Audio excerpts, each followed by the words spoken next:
And we are back with yet another episode of Weekly Mojo. It's your host, Madison Jessica, and we just confirmed that we are in week 38 here to talk about some pretty interesting topics. Little spiritual, little woo woo. Everyone needs that right now as we're on the edge of World War III. So On the edge of, or are actively witnessing it, partaking as missiles are flying left, right, and center. yeah, I refuse to acknowledge the fear mongering that's trying to make it happen. So I don't disagree. At the same time, when our troops are getting steak and lobster, it's kind of hard to ignore. oh yeah, no, that's for sure. I'm concerned about several people, several friends who might end up over there, and it's like another one. How many times do we have to go take out the radical Islamic people on behalf of Israel because it will threaten America somehow if Israel isn't protected? It seems kind of wild when you justify it that way, but you know, I like to be blunt so people don't misunderstand me. well, sure. I think that definitely paints a picture. I think the larger one that they're avoiding to paint is the fact that they're just trying to optimize transportation from the east to the west and the west to the east because the Suez Canal got trapped for 10 days and they realized the economic turmoil that put everybody in. And they're like, fuck people, we want land. Yeah, so we can build a canal. Right. Yeah. And that's I what mean, they're actively going to do. right. and doing. So, I mean, is the whole idea here throw a bunch of bombs at Iran, start a new war over there so people stop paying attention to what they're doing in Palestine Yeah, and they've already done Gaza what and the they West needed Bank? to in Palestine for the most part. There, I mean, there's obviously still people there, and I hope to God that that doesn't continue. But that seems to be the trend: is they're just going to quietly They're trying to they're trying to in memory Iran. hold that Israel lobbed the first bombs, and they're trying to say that it's because Trump gave a 60-day warning, which sounds like made up bullshit that he's just accepting and saying, yeah, that's my justification for letting Benji do this. But I'm like, what the fuck? No, but seriously, I thought no. you campaigned on no more war, you fucking jackass. He's just Not a you, celebrity.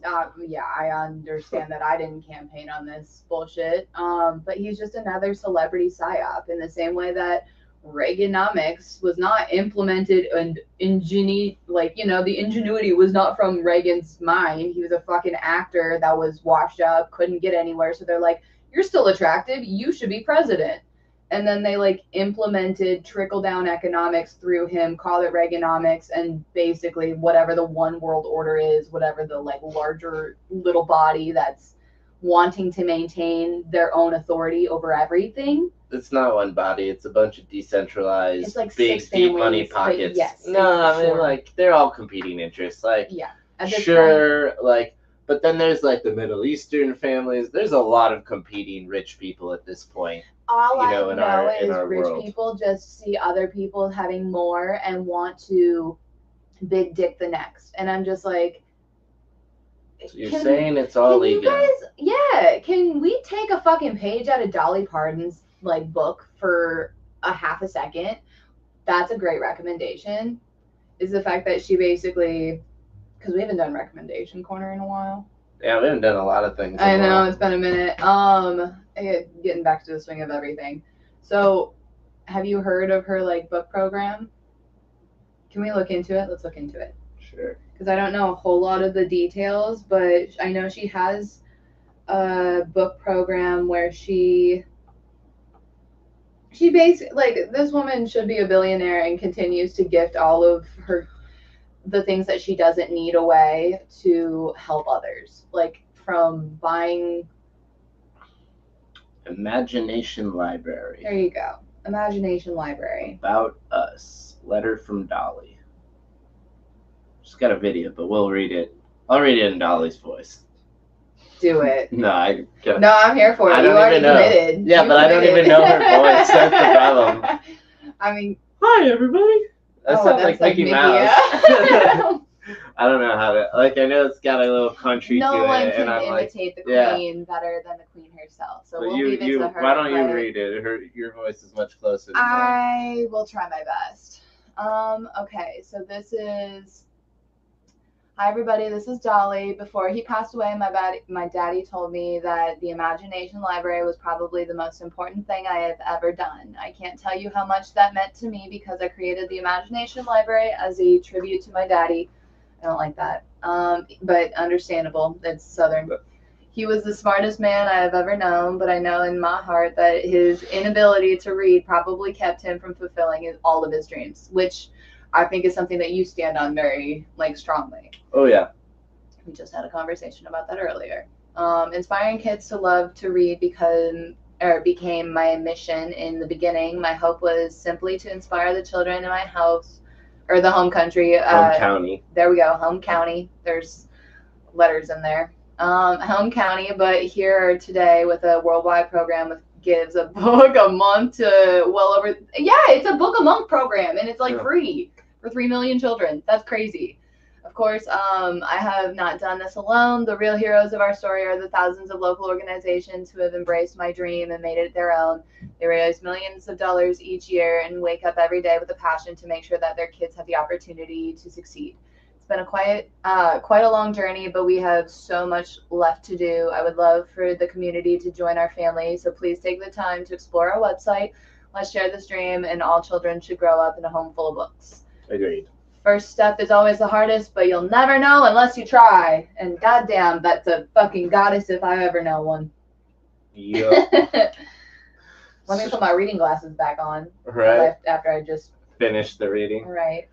Yeah, no, I mean, like, shout out to that program. I do or have done participated in Lead to Read KC. It seems to be another pretty solid program. At least the volunteers are very committed to doing the work, and I think that's more important than what the programming and literature really says. I'm more of a phonics person for those who are trying to understand why I would be saying what I'm saying. Another? But, I think we've I'll leave it referenced there. This before. The podcast The telepathy tapes? No, well, yes, that was intertwined with that conversation. It was, but it was the one about the broken system that Dr. Mendelsohn basically referenced to me, and I was like, holy shit, this was me! Yeah, the people who get taught sight words as a way to learn. Just memorize all of these words and what they mean, and eventually you'll know how to read, is the thought.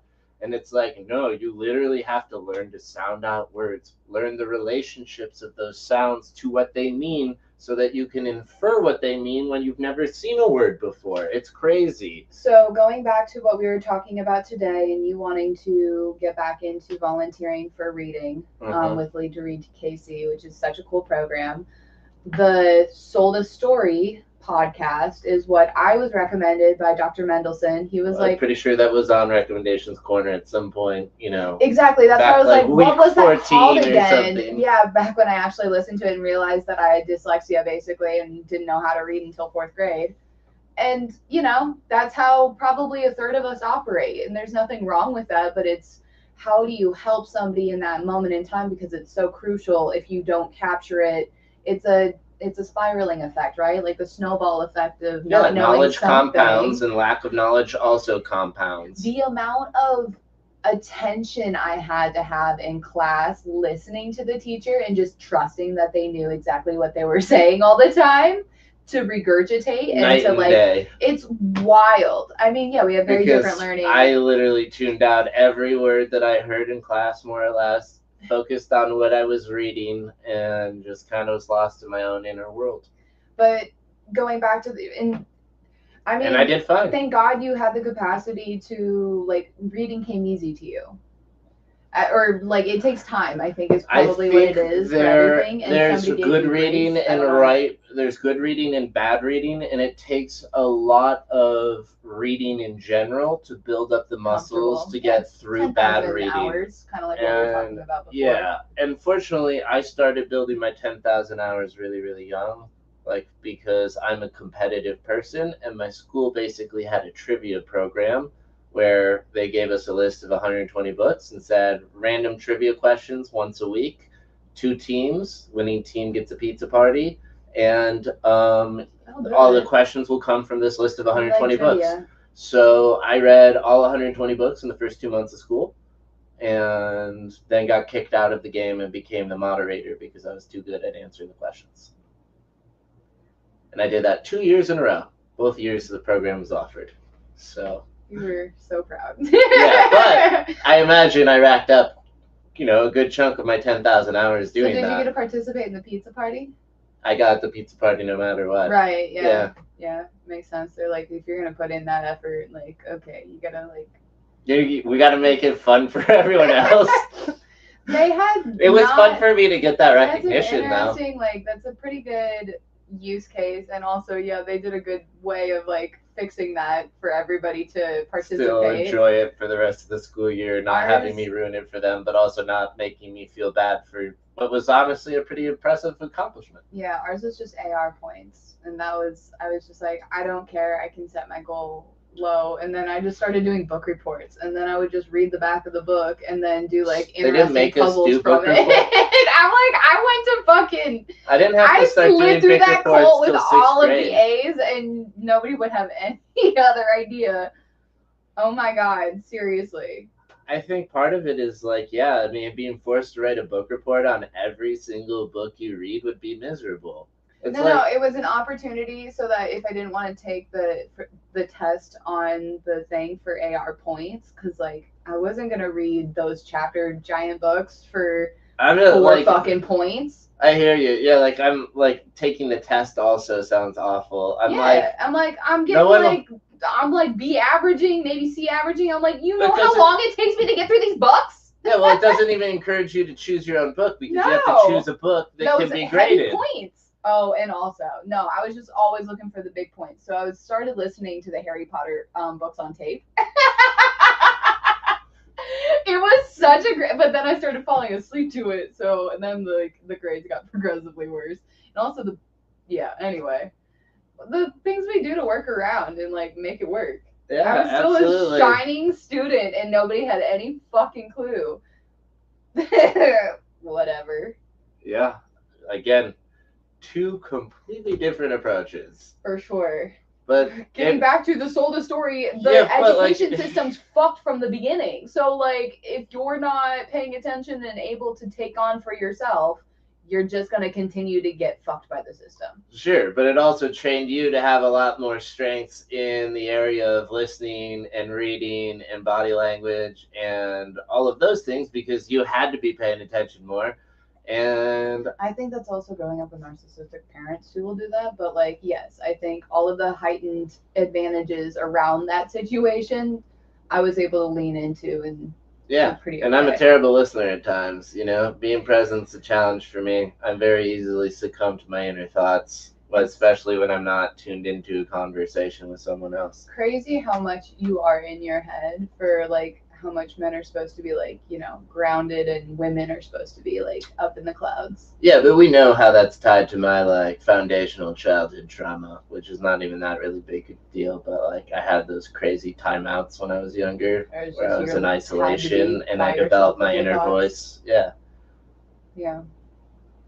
That's usually how that'll develop. Like everything else, it compounds over time. And honestly, it's been a good thing in the grand scheme of things because reflecting and thinking on what I've done wrong and how I can do things differently. And those are foundational things that we need as people to navigate this world. If we ever want to stop, redoing cycles that we're sick of redoing or sick of living or sick of like, what is our role and responsibility in the pain that I keep experiencing? Why does this bad luck, quote unquote, keep happening to me?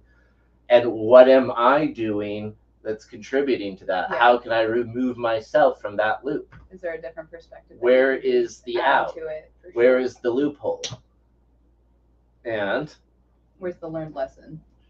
Whatever. It depends on the situation or the context. Like sometimes it's a loophole and other time it's a learned lesson.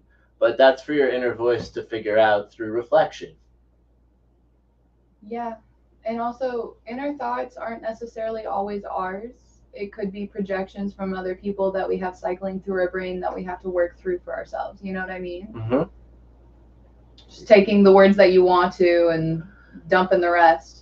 Yeah, I mean, you have to think about how those words make you feel, and it's not about just always choosing the words that make you feel good. They also have to be something you believe.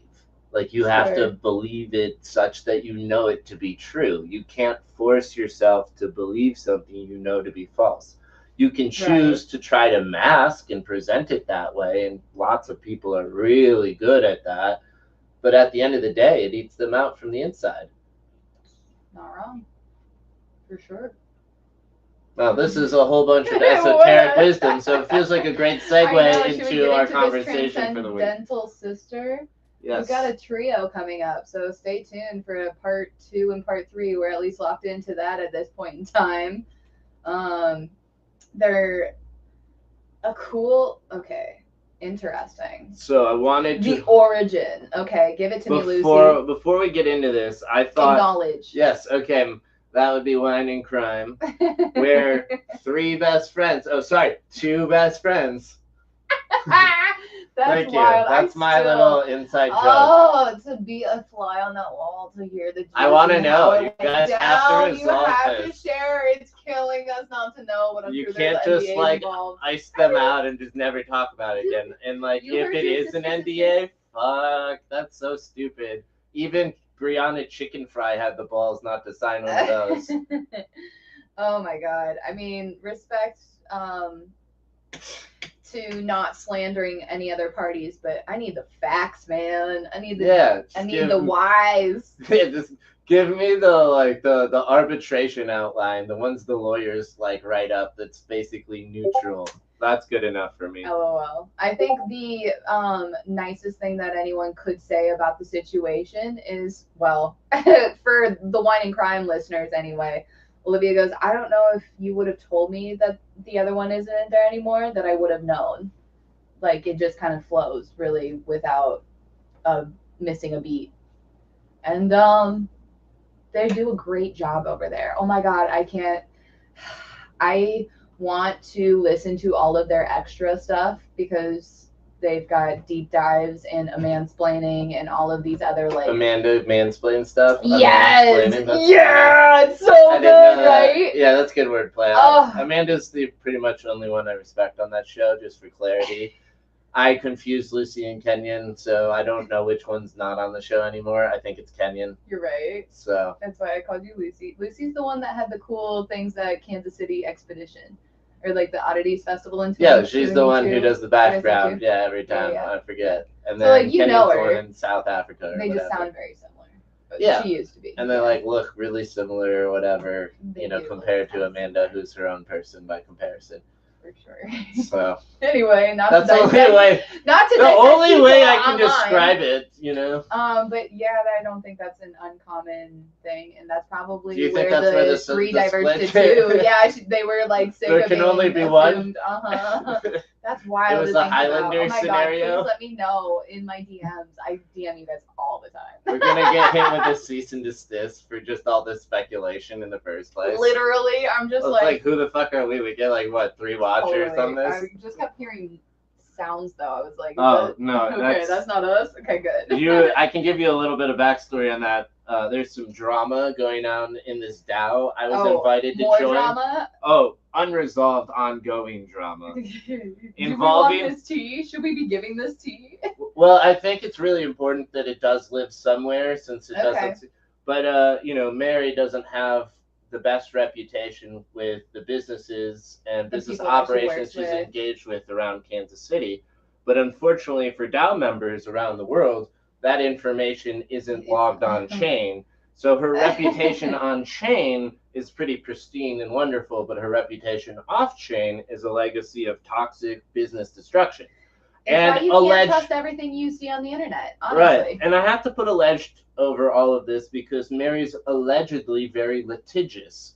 And I don't want to be on the back end of one of those litigious outbursts. No, you can just speak to the circumstances that people have shared. I'm not going into any specifics, basically, but I just think that her reputation precedes her, that her actions have demonstrated a pattern of bad faith engagement, and she continues to make accusations in this channel that are really more of a reflection or a projection of what her intentions really are. Basically. So she allegedly tried to abandon the Actually, it's not allegedly. It's concrete evidence that she left the project. Okay. She voluntarily said that she was leaving and then destroyed some of the assets by getting rid of the original Discord channel and some other things. But ultimately, those things have been rebuilt. The conversation's ongoing. She's still participating in the conversation. She still has her NFTs and can participate in the votes and put up proposals. And so ultimately, right now, there's a community argument or discussion about what is the core foundation and operating principles of this. So basically, for 4 months, this organization has been trying to get stood up, but they can't agree on what the organization is going to be about and how it should be run. And that is the through line of DAOs. And I think they're terrible piece of shit organizations that need to wake up and realize some of the things other organizational frameworks have already recognized and realized, which is points of centralization are effective for collaborating and getting things done. But ultimately, there's a disagreement on how the foundation should even be laid. And fundamental disagreements. I mean, that House of Cards is not going to stand if the house is divided. Right. So some proposals passed last week to lay that foundation, but it also confirmed that Mary's resignation, and Mary plus one other party are vocally dissenting this through the Discord and the Farcaster, which is a crypto Twitter. And basically, they're painting a narrative that Bob Roth is basically trying to steal the DAO and take over it and basically rug the community and the vision and what it was laid out and set out for. But the reality is that this person themselves was trying to do that, remove the other people from the project and move it in a different direction. Crazy how they can just say the exact same thing that they were planning on doing and blaming it on somebody else. It's like, who buddy farted or who farted? And it's like, those who smelt it dealt it, sir. Yeah, exactly. But how do you say that? At the end of the day, this is still a he said, she said argument, so literally. And, you know, there's no real way to fully prove out all the stuff because some of it's documented on-chain, some of it's not, some of it's got meeting notes recorded, some it doesn't. There's some like bias projection where we're basically bringing in people for reputations purposes to then either confirm or deny. Essentially, we're 5 people fighting over $12,000 that one faction wants to spend on throwing art parties, and the other faction wants to basically use to start expanding to other cities and set up a communications portal for those people to kind of basically onboard local merchants. What's going to return on investment or what's going to return? Obviously, my opinion. No, I know. I mean, like, it's very clear what it should look like, and I think you could probably do it in both ways. Like as a engagement party. So there is nothing to the exclusion of doing the art, like the art events, and also to put on those onboarding events. Like that's actually included in the vision, but it's actually expanding the vision from only art events and parties to this more civic engagement orientation, which is something with a functional business model, which DAOs hate to hear. Why? Because as far as I can tell, your average DAO member is someone who sits on the sidelines, criticizes everything, contributes only armchair shit. Yes. Oh, okay. They will chat GPT a document for you for days, but when push comes to shove and someone has to go do data entry or to hop on a call with someone or to, you know, God forbid, program the thing that this whole technology thing is based off of, they're nowhere to be found. Granted, you'll get a lot of them who do design work and make art. But again, without all the operational functionality that it requires to make an organization go, that's not enough. Yeah. And just because you have a bunch of opinionated people, a bunch of snobs, basically, which is exactly why we called our original NFT collection snobs. Fuck snobs, you, Solcy, who take it out, or no, Solcy is fine. They're great. I love you, Solcy. Sorry. Phantom wallets. We are now mad at. Myself. We're mad at Phantom wallets now. Son of a bitch! Are you fucking kidding me? Right, and it's like I don't know what to switch to right now because there's few things better, but they deplatformed us. Yeah. And then Somebody I wrote better it. fucking answer to that. Right. What do you mean? You all have no taste and you're scared of the truth. Yeah, basically because we had words like Fuck. politicking in our like NFT description, they banned us because they don't allow political projects. Those are the most androgynous, like unisex, whatever the fuck. Like It's just because like, of what was written in the text that went with the picture. This feels like some You United wanna see? Healthcare AI banning bullshit where they're like, just get rid of all of the things that aren't active and do it for some whatever weird reason. But I don't know. Because I feel like that's probably data intensive for holding onto their servers. So what do we do about that? Like, It's not. they're just gone for forever, and anybody who has a snob is. No, again, they're on the Solana blockchain forever. Right. Okay. So Right. that's where I'm trying to figure out what this works, what this means. And they're in the wallet I have, but the wallet I have can be opened via seed phrase in any wallet that has software. Okay. So I went and reopened the wallet I created in Phantom in Soulflare. Soulflare is another crypto wallet provider who currently allows the Snout project to be visualized in their interface. Okay. And so then I had to use Soulflare to basically take my snob and send it to Rich. But, you know, Rich uses a Phantom wallet also. So I'm like, right. You can only see your snob if you go to Soulsea or you go to, you like reload this wallet in Soulflare now. That's so wild. Yep. That's because so silly. So it's just that is how it should be, though. That is 100% how it should be. I get it. Front-end softwares which have the ability to be sued off, yeah. And like are a centralized entity can have their own legal policies and frameworks for how they should filter their software application. Sure. And what they allow to be presented in the front. I suppose they are probably like upfront about that too. These are the things that are like within the guidelines. If you go out technically the terms of service, but like it's super annoyingly hard. Who the fuck reads all that? Exactly. But that's how they hide their shit, and that's literally the oh my god. I mean, shout out to Josh Hawley. I don't like all your stances, but I like a lot of your stances. At least going after corporate greed and dumb shit like that. Calling out the 23andMe data breach where they're like, oh, we're going to sell your data. And if you delete it, we have 30 days to delete it on our end, and we don't even actually have to delete it. We're just deleting the genealogy portion of it. We're preserving all of the other stuff. So that's great to know. Yeah, so that's why I downloaded a text file with all of my genetic code. No, I didn't pull up my genes. I wasn't going to show that. I know, I was, okay. That's a little sensitive. That's funny as fuck. But I brought up the metadata tied to our NFTs so you can see why it's banned. Description. Late-stage capitalist, anarcho-primitive. Snobs are androgynous aliens, black and white humans, late-stage capitalists, anarcho-primitives, real politicans, conspiracy theorists. They can be found in trendy fringe internet communities, limited release cinemas, and biannual NFT releases. Every snob season, 256 snobs will be dropped on whichever blockchain platform we're patronizing ironically at the time. Snobs exist as a reminder of our own nuanced fluidity and inherent similarities, be it beliefs, fashion, identity, memes. We all try to find ourselves in the same things, yet all it takes is a handful of tweaks to create a billion uniquities. I don't know. But most importantly, each snob knows the password to an obscure community of creatives, collectors, curators, starving artists, divergent thinkers, and best-kept secrets working together to bring the barter system back to society. One arbitrarily valued status symbol at a time. And there is nothing wrong with that message just because it had a whole bunch of banned words in the beginning. Yeah. Lapdog?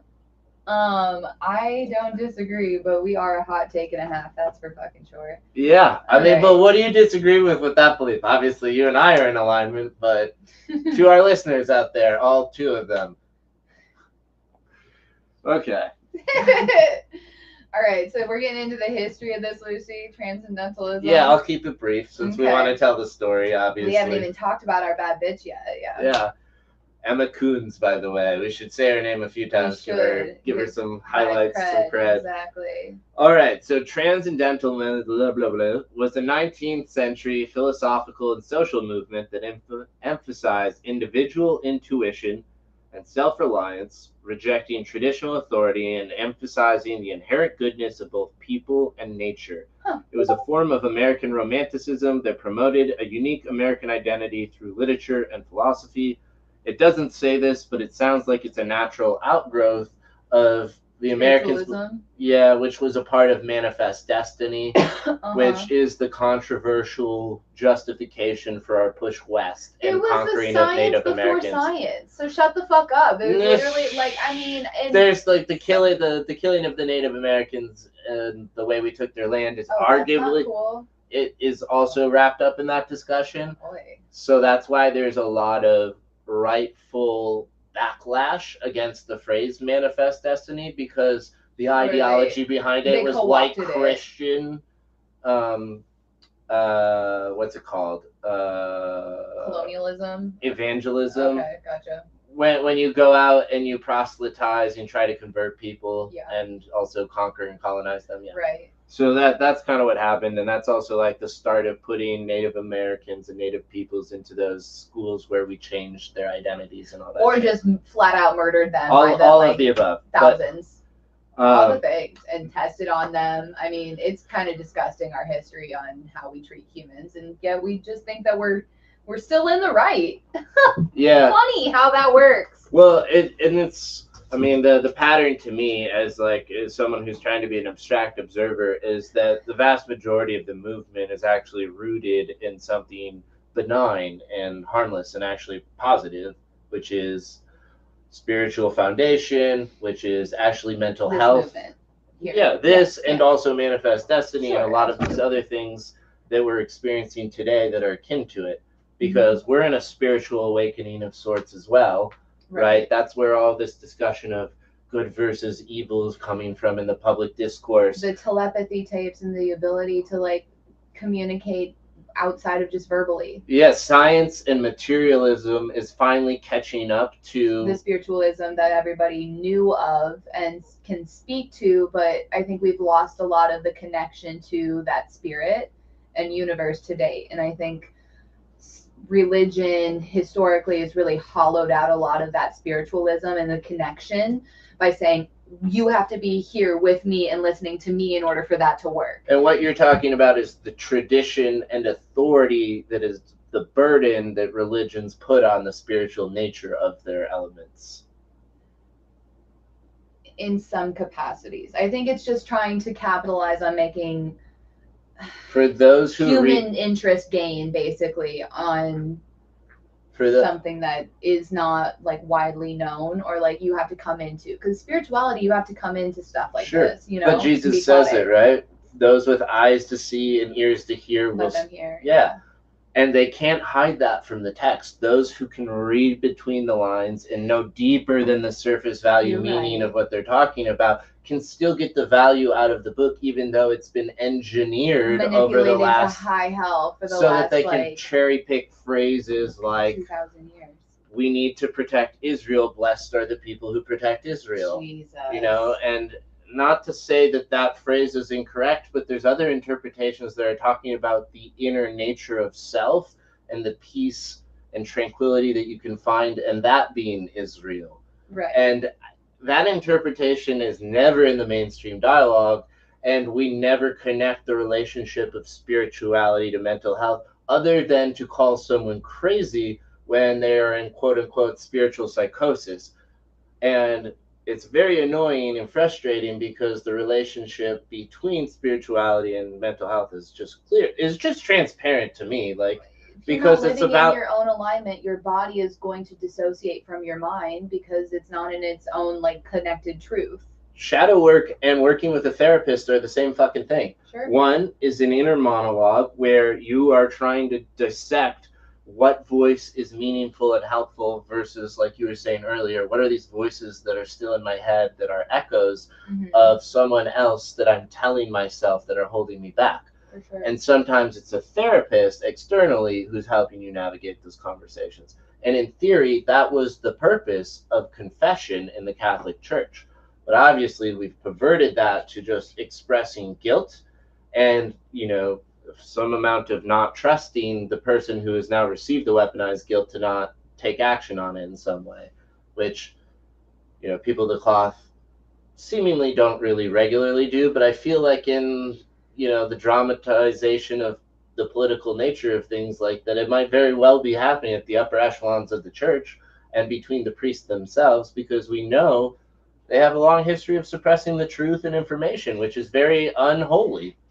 Some comedian said it best. If any other profession had any bad apples that were raping children and just got like, oh, pushed to the next church, like they would be immediately shut down. What the fuck do you? I mean, government entities is no. Look at the entertainment industry and also the media, film and television. Oh, and then look at gymnastics, healthcare. Oh, Jesus Christ! Yeah, there's so many ways that they hide in plain sight. Is the reality? They just move docs from one hospital to the next instead of reprimanding them. Unfortunately, that is very true. So you're saying this is endemic? This is everywhere.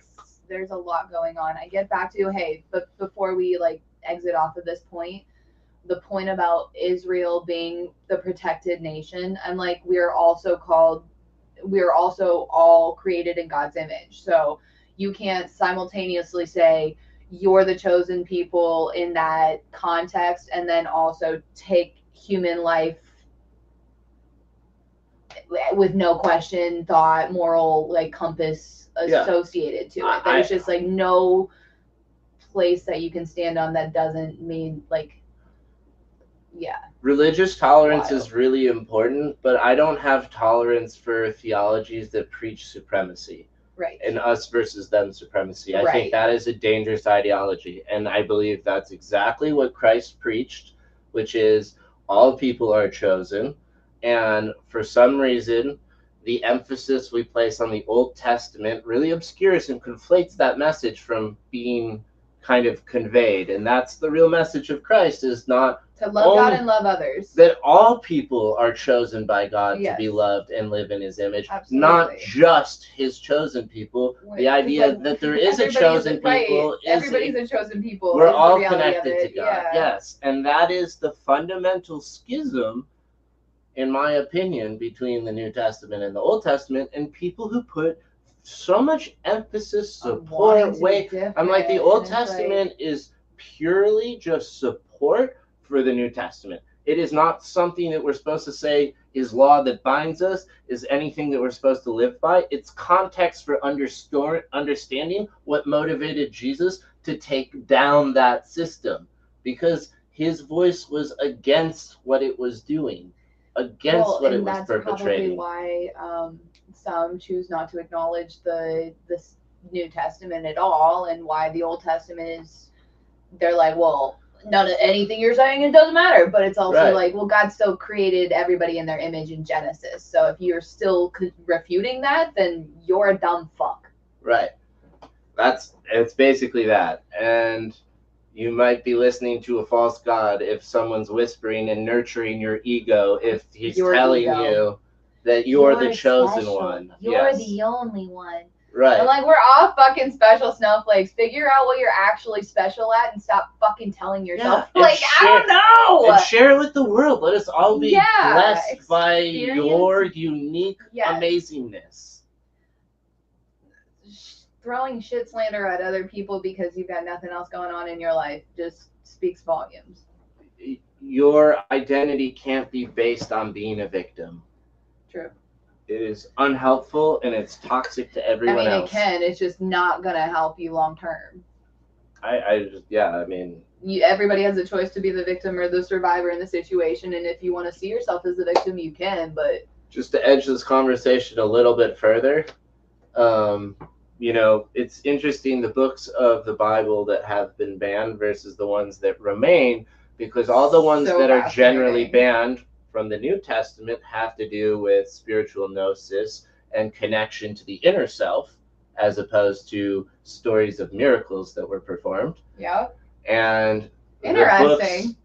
And the books of the past have to do with the criticisms of the bad behavior that was going on in many of these societies, and that persisted even after the flood by the chosen seed. How many times did the chosen seed have to be reselected because the line kept corrupting itself? And I'm not saying, right, but like we shouldn't even be looking at it that way, because people are inherently people. Messy. Yes, we are all a work in progress. Sure. It's more about striving towards being better than it is about not succumbing to the physical issues or the physical day to day. Right, and by choosing instead to believe that your mistakes are not mistakes, they're just whatever because you're chosen, means that you're never going to grow from those mistakes because you're not engaging with them. True. And yeah, anyways, that's part of why I think the whole concept of a chosen people ideology is just disgusting and repulsive. All right, so my other recommendation before we get into this bad bitch, because we really got to talk about Emma Coons and our Transcendental Sisters. Well, we're doing good on time for a normal episode. For what it's worth. Tracks. Fuck, the story of Mary Magdala. Thank you so much, Christina, for sending that our way. My way. And congratulations. Yes. Congrats to you and Paul. So exciting. Can't wait to have you and Casey. I don't know if we said that last week, but I need to pull up the actual book because I've sent this to like 5 people now, and this is going back to your conversation on books that are removed from the Bible. I wonder why, because it's so clear how much the specific disciples, Peter, hated the fact that Jesus appreciated talking to Mary and like is willing to just shit on her in any way, shape, or form. And it's like you're missing that context in a lot of the Bible. No, you're not. The misogyny is evident. You're like very evident. Literally, there's one fucking book of a woman, Ruth, and it's 2 pages. It's a page and a half. It's a page and a half. There's also Esther. It's 2 chapters. Okay. Yep. Good call out. You're right. There's 2. I'm just like, just fucking tell me it was redacted and like manipulated upon high heaven. Well, it was clearly not high heaven because it would have included the feminine if it was balanced up in high heaven. But, you know, I'm just being cheeky about it. The Gospel of Mary of Magdala. That is the book that I've been like obsessing over lately, and I've sent it to a few people, by Karen L. King. No, she was not a prostitute. That's just like literally like Jesus' misogynistic lore. Jesus' wife was a prostitute? No, it sounds like they just wanted to call her one so they didn't have to acknowledge she had a wife. Literally classic patriot, like whatever, the classic patriarchy where we're just demolishing women's it's a specific type of patriarchy. It's the self-loathing patriarchy because they're not good enough. It's not the my fucking closeted problem. It's the closeted self-loathing patriarchy. That's probably accurate. That's why they got rid of his wife very clearly and made it a guy-only thing very clearly. God, that's so true. Look at how it persists to this day. Look at all the accusations behind the scenes. Look at all the things they condone. The fact that like the Jesus that we know and love is the fucking the twinkle of Leonardo. Da Vinci's eye.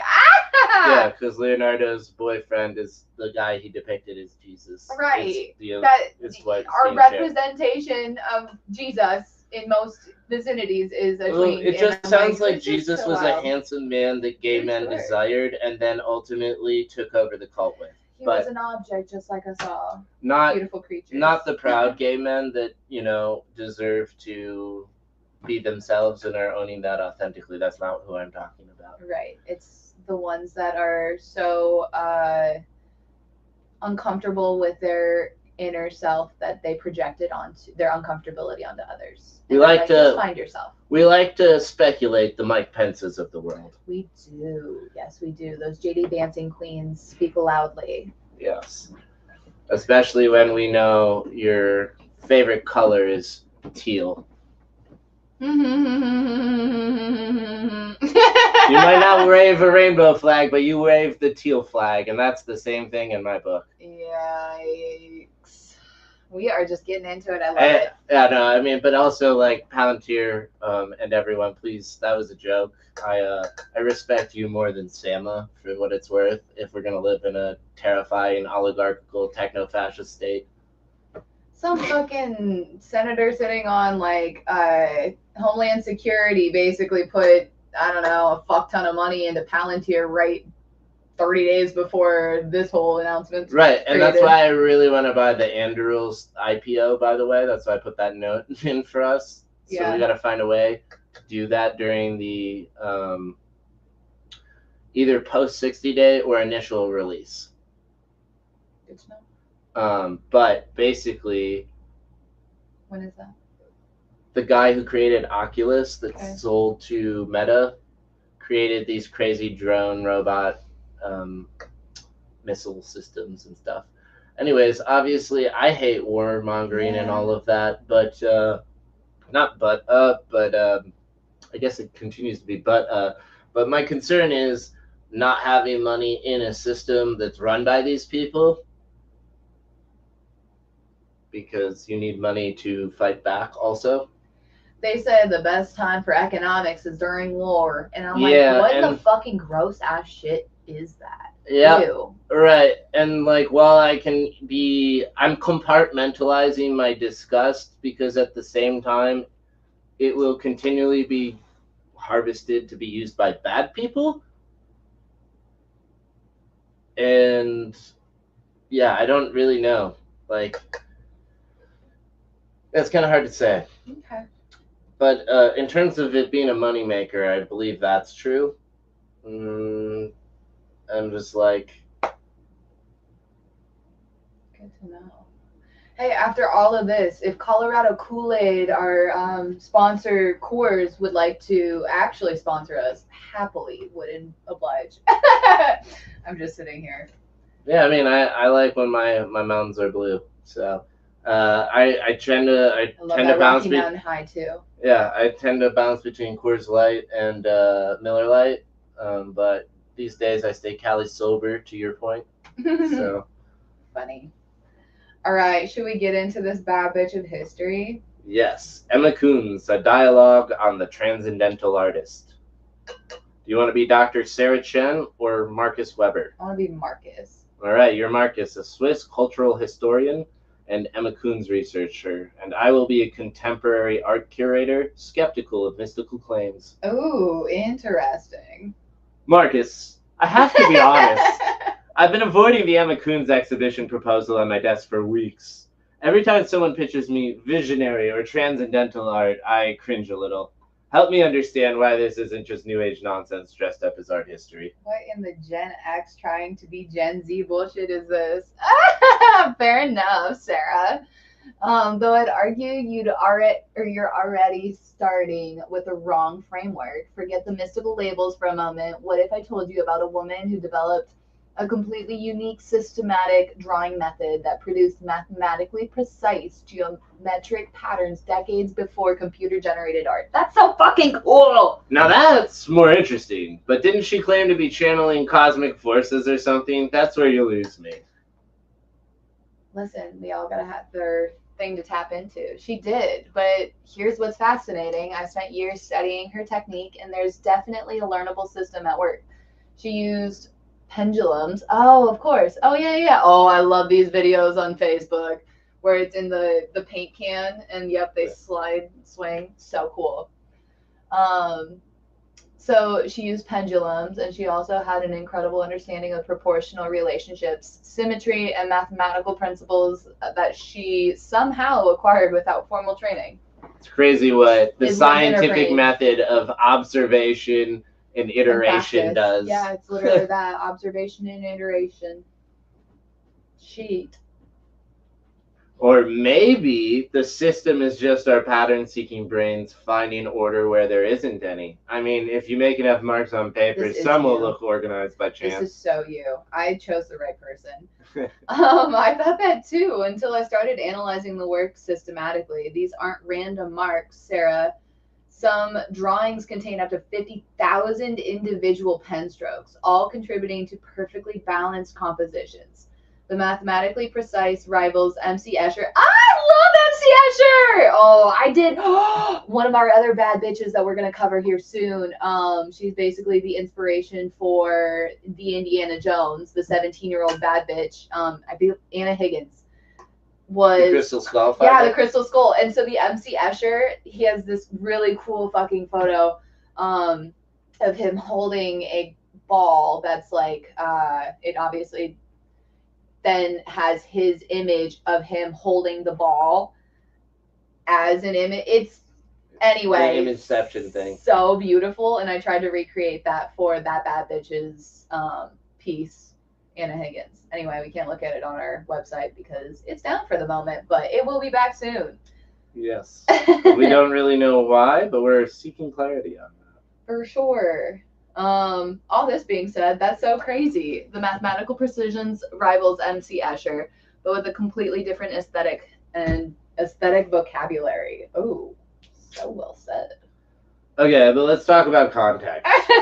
She's being celebrated now partly because we're hungry for female artists we've overlooked, right? Isn't there some retroactive mythologizing happening? Absolutely, and I think it's problematic. Emma Coons doesn't need to be mythologized. Her actual story is remarkable enough. Born in 1892 to a working class family, she became financially independent through her healing practice at a time when most women had few options. She ran her own business, built her own house, and lived entirely on her own terms. Fuck this bad bitch! Witch! Burn her at the stake! They just want her land. That was literally just a land grab by a bunch of dumb fucking uncomfortable men. I learned about that in 10th grade or 11th grade because of my wonderful teacher, Dr. Jane Healy. God bless. Yep. We have very different histories with school, but I'm glad that you had a good schooling experience for the most part. I had a very weird, bizarre schooling experience, and I'm so appreciative for it. You know, I think bizarre is what keeps things interesting. Yeah. I mean, it was pretty traditional, but like in the context of what everyone else received, I guess it's bizarre. Yeah, if we're just looking at the black and white of yours and mine, I'm like, I would not trust any sort of religious-based affiliation in the middle of nowhere. I don't think the public schools are doing much better, but I would have had at least college credits to speak to my name. You would have also learned things other than creationism. Oh, that was so fun to dismantle in my head in a semester's worth of biology. Yeah, how is it working in the STEM field having been raised a creationist? I mean, right? Isn't that a fun question? Do we actually want to get into that right now? Yeah, I don't see why not. Sure, okay. There was a lot of me trying to piece together how what I learned in creationism and how that fits into the evolution of the world. And like, I still have a very difficult time thinking that a singular cell organism can transcend to basically a multidimensional being like ourselves here, but we actively see it with happen in the womb pregnancy. All the time. So I guess that is a thing that could happen. Usually it's like loss of information is what I've been taught historically, but ultimately, like, that's not true.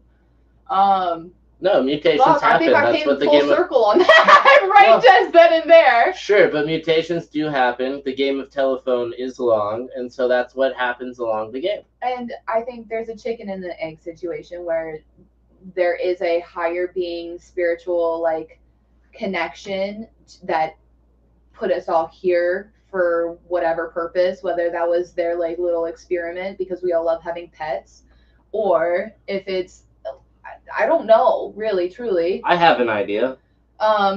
We can get into it in a hot second. But ultimately, like, things like having Austin Osborne, who we're gonna go see here in a month, position, like, why is the bottom of the ocean floor still sandy? Like, which is true, if that such amount, like, under such amount of pressure underwater, how is that sand still loose when we use like the Great Flood as a mechanism of dating us to like 6,000 years or whatever? Because like that's how everything like it happened so fast. And I'm like, the reality is I don't believe that either. I think the Bible is missing a lot of time frames that we just don't want to acknowledge. What about time dilation? Where does that And factor into so, this? there's that too. And I think that things like literally, like this Earth, I'm sure has been here for a lot longer in confirmation, a lot longer in time. But I think our access to information changes every 12,000 years or whatever when the giant rock shifts and we lose information. Just as a we just found like a Ferris wheel underneath something like a 2,000-year-old whatever the fuck. I'm like, is this AI? I can't. My brain hurts. Yeah, I mean, we live in the era of deep fakes now. So hard. So much. Okay, so you wanted to get into what you think. Real quick, just bubble. I call it bubble theory. LOL. So you know how God separates. I love that you have a fucking Word document ready to go in this. Because I was gonna make a little video to put on TikTok using AI for this. Why not? Right. So in the beginning was the Word, right? And also there's the part about God who separates the waters above from the waters below. Yep. And then there's the chemical reaction of what happens when you pass a sound wave through some water and how it creates a spark inside of the water. And then there are two different salts that you can put on different ends of a water droplet and it'll create it. Yeah. Sure. And so I'm like, ooh, what if in the beginning there's the void, which is just water, right? And then in the beginning was the Word, and the Word was good, and the Word was with God, and the Word was God. And as the sound wave moves through the water, it produces the spark that creates the ripple that divides the water, creating a bubble, because there's water inside the bubble and water outside of the bubble. And then inside of that bubble contains a singularity, the entire universe. And as we know, water contains memory. So the bubble just collapses, but the memory isn't lost. It's maintained in the water. Yeah, and the Word just continues to flow, and the bubbles continue to exist, come into existence, and disappear, ebb and flow with life. And that's life. And that's the medium through which I think all life exists. And actually, our whole universe is contained inside of a bubble, which is inside of not a vacuum, but a just vast liquid, which we call water. With a bunch of different bubbles, and that's the different universes is what, or like... In a way, yeah, sure. I wouldn't think too hard about it. It's fascinating when because they I think it happens on a micro and a macro endlessly forever, because we need a medium to exist. So God is just water, and we're enveloped in it, but we're separated from it by the vacuum that the bubble creates. Once you pass from your physical form back into just your like spirit and mind. Because the Word charges the water. Yeah. Which passes through. And we're 70% water. Yeah, like the water is on the inside. For sure. Oh, and going back to limiting beliefs. So, like if you're constantly nagging on yourself, you're only ever giving yourself negative energy. And that water is going to hold on to it. Yeah, all of that. And we're all our own self-contained. Confirmation has been fun. We're all self-contained universes, right? Yeah. Like into ourselves. So we're each our own bubble, each our own singularity, existing inside of a larger bubble for sure, inside of larger endless bubbles, but all inside of the same fluid. For sure. Right? And some of the bubbles merge, some of them don't, some of them collapse, some of them don't, whatever the fuck's going on. Yeah. But my point is the firmament for an individual is relative. So some people could experience a firmament that literally allows them to exist in a flat plane Earth, from my perspective, but also people can have a firmament that expands to the far outer edges of the galaxy, because both can be contained in the bubble that is the universe, from my perspective. I don't disagree with that. So it fits really well with my UN map version of what we're looking at anyway. Sure. And your mind determines where your boundaries are. Yeah, that's very true. That's bubble theory. And so the idea this is the animation of 7 scenes. We talk about as above, so below. Have you seen the videos of when the rockets take off and it looks so similar to like the rockets taking off under, like a bottle rocket taking off underwater? No. It's fascinating. I don't even know what that looks like either. It's interesting because it projects one way, and then like after a certain point, it diverges and gives like a different angle, and that's pretty common, like commonly seen. And I always just assumed that they were dropping off a piece of the spaceship, but in reality, I'm like, it's just different waters, huh? Like rockets being sent up into the air, having the same mechanism of direction as rockets getting sent underneath the water do. Yeah, maybe. I mean, there's a lot of water in the atmosphere also. Well, that's, anyway, separating the waters from above and the below. Yeah. I just don't think you can ever get to the edge of the firmament because we're not going to space. There is no fucking space race. There is no fucking going to the moon. There is no Mars. Like, Mars exists in itself, but it's a star. And, like, that's, Saturn is a star. All of these things are, like, ebbs of energy that we're able to see now. And the images of the static, like, planet that you can think of is not real. I don't think it's even that. I do think that the planet looks how we think it does. And it might be bigger than that, potentially. But I think it's a round fucking planet. And I will continue to stand by that obloid. But what I think is that you can't ever reach the edge of your own firmament because it's limitless. The limit does not exist. Exactly. And ultimately, to go through it would be to return to source for the bubble to collapse. Sure. I don't disagree with that. I feel like I saw a video of this the other day, and I feel like we're getting really off topic now. Ooh, do you not have your... No, I don't. So we probably should no! Wrap her up. But we've been making headwinds into esoteric commentary, so it's relevant. That is impressive for that era, but the art world discovered her work posthumously, which always makes me suspicious. Dead artists can't contradict the narratives we build around them. True, but in this case, we have extensive documentation. She kept detailed records of her healing work, and many of her clients wrote testimonials. Plus, she wasn't completely unknown. She had a significant following in Switzerland during her lifetime, just not in art circles, which I think speaks louder. Yeah, which brings up another issue I have. If she never intended to make art, can we really call her an artist? Aren't we imposing our own categories on work that wasn't meant to serve as a completely different function?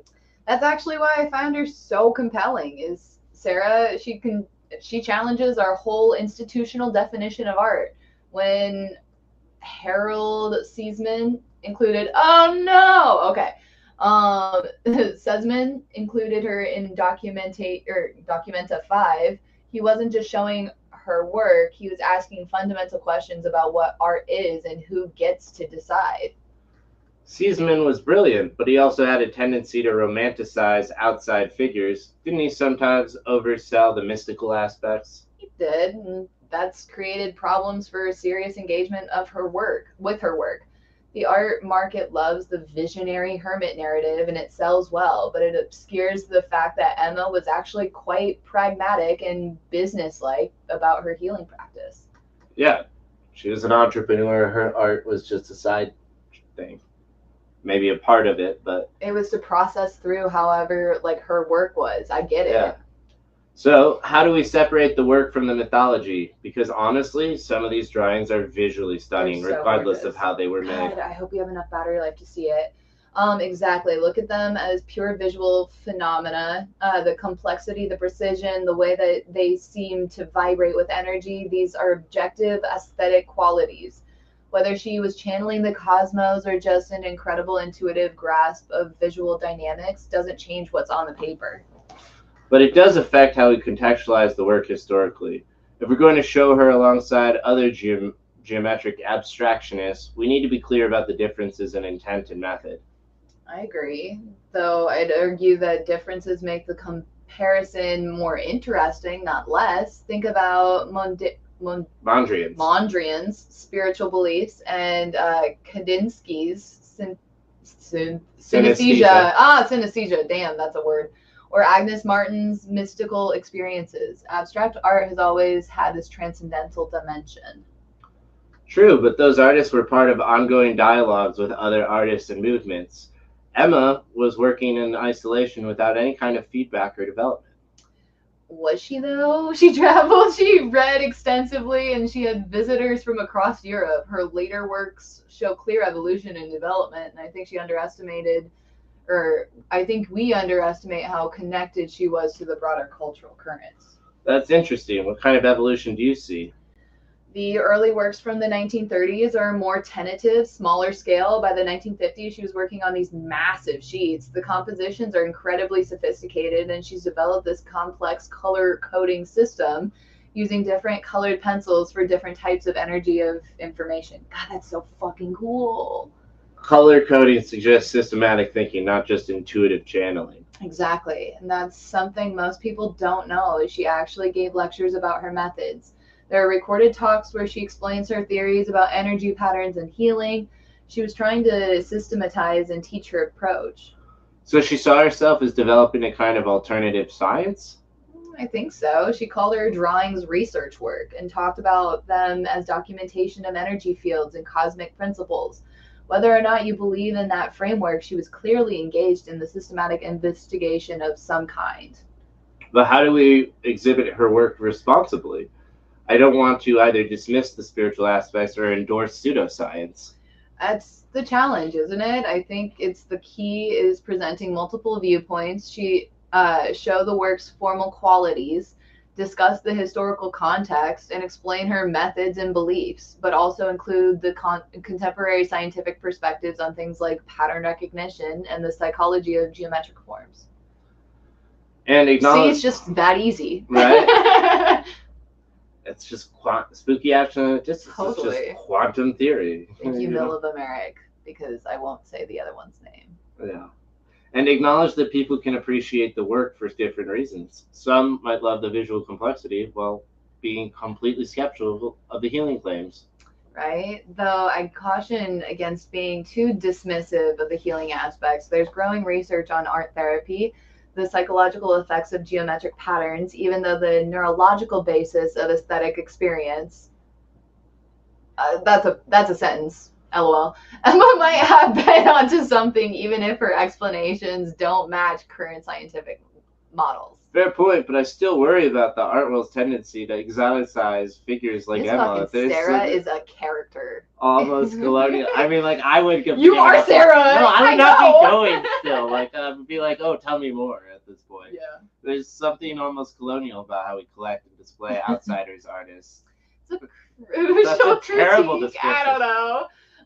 Sarah, Emma was Swiss, white, and relatively privileged within her context, so some of those dynamics don't apply directly. This is funny as fuck. Sarah's a white woman. Totally, she's a Karen. She just doesn't want to present a gorgeous, beautiful woman anyway. But classic you're right. intro competition, Totally, even with someone who's 100 years dead. That there's often a patronizing quality to how the art establishment treats self-taught or spiritually motivated artists. Yeah, like. What's her face that I'm blanking on? She's superior Sicilier with the Moman Anonymous. I can't say any of those things. That's why I said I don't know anything that you're saying right now. The woman we saw. Oh, yeah. Nikki De Soleil. She was great. Blah, blah, that was cool. That was such a cool Nikki Saint-Faye. Nikki Saint-Faye. That's her name. I think it's Nikki De Soleil, but... No, Nikki Saint-Faye. Hold on. This is going to kill me now. It's Nikki Saint-Faye. Thank you, Nelson Atkins Museum, for putting that on. Giving us free tickets. Yeah. Here she is. Nikki de Saint-Faye. Yeah, that is nice. Good call. It was only off of what you said, though. Like, I didn't know it before you said I know her name is Nikki, and I don't ever care about the last names, in all honesty. Yeah, well, when I did that to Hans Gruber, you got mad at me.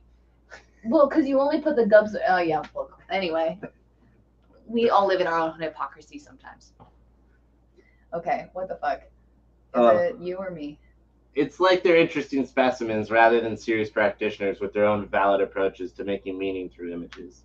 Exactly, and Emma was nothing if not serious about her work. She spent 50 years developing her methods, kept detailed records, and genuinely believed she was contributing something important to human knowledge.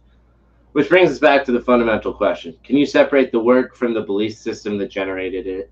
I don't think you should try to. The belief system is part of what makes her the work unique and historically significant, but you also don't have to endorse that belief system to appreciate the works of its qualities. Okay, so that's our answer for Kanye too, then. I think Kanye was horribly manipulated by the media system once again. I think the Sure, media system is like on messing with every people on end so of many his levels. fucking journey. Yeah. They medicated the hell out of him, and he hasn't been right since. And that's got to be really fucked up to feel that way in your brain and your body, and not feel like the two. And then having the whole world through the media attack you. Like, yeah, exactly. And then yes, you lash out with a very unhealthy response. Right, and I think he's a misogynistic fuck who just wants to be. He wants to be a woman and to be fucked, because ultimately you can't objectify women to that level of degree without having that, like, in you wish you had that level of gaze. Right. That's what you're trying to say. Exactly that. Okay. So what would you want people to take away from an Emma Coon's exhibition? That there are many ways of understanding, representing the world. That systematic investigation can take forms we don't usually recognize as systematic. That some of the most innovative work happens outside of established institutions. I wholeheartedly believe in that. And that the visual complexity and mathematical precision can emerge from the most unexpected sources. I think they often do. And I want them to think critically about how we define art, who we listen to, and what kinds of knowledge we value. Emma's work asks us to expand on our categories without abandoning our critical faculties. Glad you're finally coming around, Sarah. See? It's clearly been a struggle because I was having trouble getting it out. Eating those words or something like that. See, we're not that far apart. Emma Coon's forces us to grapple with the fundamental question about creativity, knowledge, and meaning making. Whether or not you believe she could heal people with drawings, that's valuable work for her art to do, honestly. Like, all right, Marcus, art heals. You've convinced me to take another look at the exhibition proposal, but I'm going to insist on including some contemporary scientific perspectives on pattern recognition and the neuroscience of aesthetic experience. Perfect. Emma would have approved. She was always interested in new ways of understanding how her methods worked, and the conversation between her approach contemporary science might be the most interesting part of the whole exhibit. Now that's a show I'd actually want to see. Finally. Damn, Sharon, that was some convincing. Sarah was not the right name. Sharon definitely was. Oh, that's shades. She's so beautiful. Okay, look at these exceptional works. I can't even tell. Like, this is such a rudimentary version of what she has done and created in her. How is this fucking, no way you're a doctor and looking at this and being like, nah, I don't see it. You know, this is insane. The precision. Some of those aren't necessarily, so yeah, all of the line work, the heavy line work, and the geometric work is hers. And then, as we alluded to at the very beginning, there's a part 2 and 3 to the Transcendental Sisters. So Miss Emma Coons is one of 3 that are a part of this group. Her work, in addition to Hilga Offklint and Agnes Pelton, are on it, like, often seen collected together. And we just decided to give every bad bitch their moment in history. So hopefully the stories continue that way. We love having the esoteric conversations at the very least, from my perspective. So, dig into the woo-woo. And with that, yeah, I mean, we made it with the battery life. I feel like we're back in action from the last episode, LOL. Oh yeah, it takes a little bit to get back into the swing of things. For sure, that's life anyway. All right, and with that, another weekly episode of Weekly Mojo comes to an end. Like, subscribe, follow for more. Please check out our website when it's back online. I do have a belief that GoDaddy has taken it down for 24 hours while it migrates servers, because I have an email saying that might happen, but I don't appreciate the message they left on my website while they do it. So I need clarity on that. But anyways, for sure. Again, we got another baddie for the books. We'll check you next time. Stay tuned. Have a good one. I don't know. Stay out of trouble.